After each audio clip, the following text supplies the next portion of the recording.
Bienvenue à vous qui êtes connectés sur NC News. Ce soir, au sommaire de votre JT, démission d'André Dangue de la SMSP, formation du collectif Alliance Urgence Construction et l'usine du Nord toujours bloquée.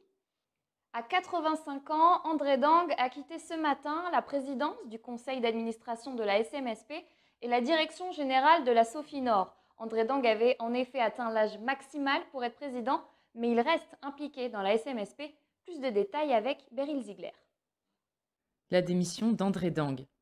L'iconique patron de la SMSP a démissionné ce 16 juillet de ses fonctions à la tête de l'entreprise rachetée par les indépendantistes à Jacques Lafleur.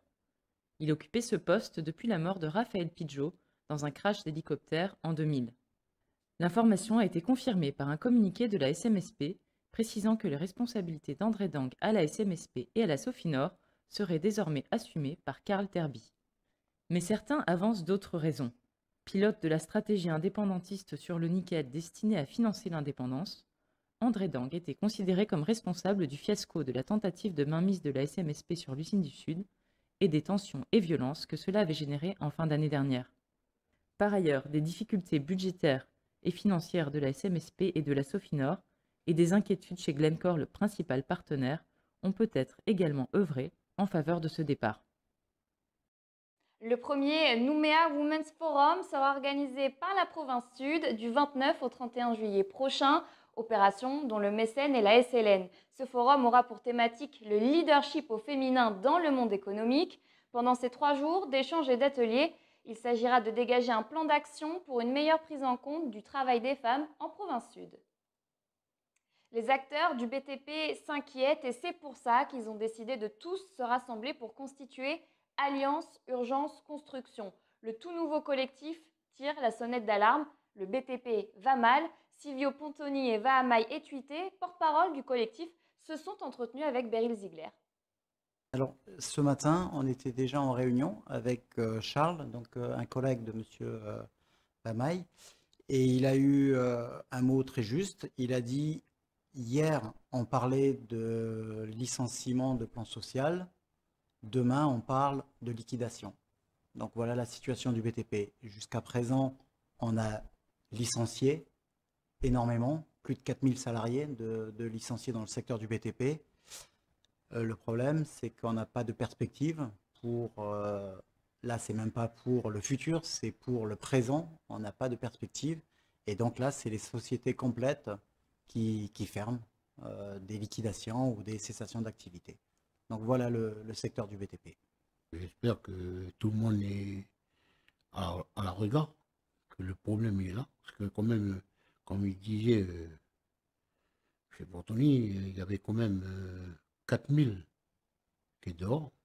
Mais on ne sait pas où ils sont. Salariés. Ils sont partis. Oui, on ne sait pas où ils sont. Et c'est pour ça, je pense, aujourd'hui, si on fait une alerte, nous aujourd'hui, moi je suis salarié, je travaille. Mais je pense à ceux qui ne travaillent pas, qui ont perdu leur travail. Et le matin, je sais, ils ont du mal à réveiller, à regarder leurs enfants aller à l'école, ils n'ont pas le bol. C'est une véritable catastrophe sociale. Dans le cadre du dispositif d'aire éducative environnementale initié par la province Sud, 28 établissements scolaires se mobilisent en faveur de l'environnement. Ils se chargent de réintroduire certains arbres dans les forêts ou dans des espaces de leurs établissements. Ce mercredi, les lycéens de La Pérouse ont planté des arbres, mais créé également 2 espaces zen et une haie paysagère endémique.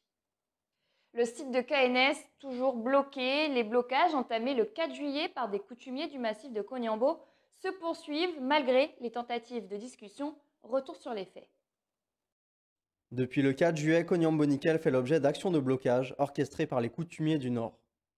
Au cœur de la discorde, un chantier de forage et de dynamitage attribué par KNS à une entreprise étrangère, alors que les coutumiers de la zone avaient répondu à l'appel d'offres en partenariat avec une entreprise calédonienne et estimaient devoir remporter le marché. Alcide Ponguet a tenu à justifier le choix de l'industriel lors d'une conférence de presse qui s'est déroulée cet après-midi. On a toujours travaillé durant le projet avec la politique de l'escargot. C'est-à-dire qu'on cherche d'abord tout près, ensuite on cherche province nord, ensuite on cherche province sud, on cherche à l'international. Le plus gros point, ça a été cette notion de coût qui a fait qu'on ne pouvait pas aller avec cette entreprise. Mais pour autant, Cognambo Nickel n'a pas fermé les choses pour les intérêts communautaires. On a proposé à ce que les intérêts communautaires se déportent et qu'on puisse mettre en place une nouvelle structure. On l'a déjà fait, je le répète, on sait faire. Et ce qu'on a fait, ça marche très bien aujourd'hui à Cognon-Boniquel. Et pas mal de gens sont très contents de ce qui se passe à côté. Donc on peut le faire encore pour ce cas-là. Si aucune issue n'a pour l'heure été trouvée au conflit, le conseiller reste toutefois confiant quant à l'évolution des négociations. Mais pour moi, le plus important, c'était la position d'ouverture capitalistique de cette entreprise qui voulait créer quelque chose ici et le faire avec des intérêts communautaires. Il y a l'emploi, mais il y a aussi ça en plus. Et je pense que voilà, c'est une belle histoire qu'on aurait pu faire, mais qu'on peut toujours faire aujourd'hui si les discussions sont ouvertes. En attendant la situation persistant, le site industriel a été mis en sommeil pour garantir la sécurité des personnes, mais aussi celle des installations. Cet arrêt ne pourra néanmoins pas durer car la société perd actuellement 200 millions de francs par jour. Cognon-Boniquel exclut pour le moment les recours aux forces de l'ordre.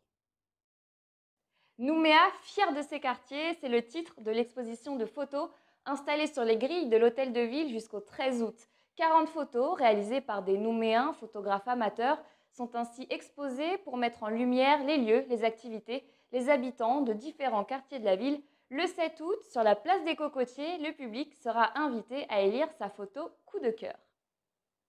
Merci de nous avoir suivis et à demain pour un nouveau point sur l'actu.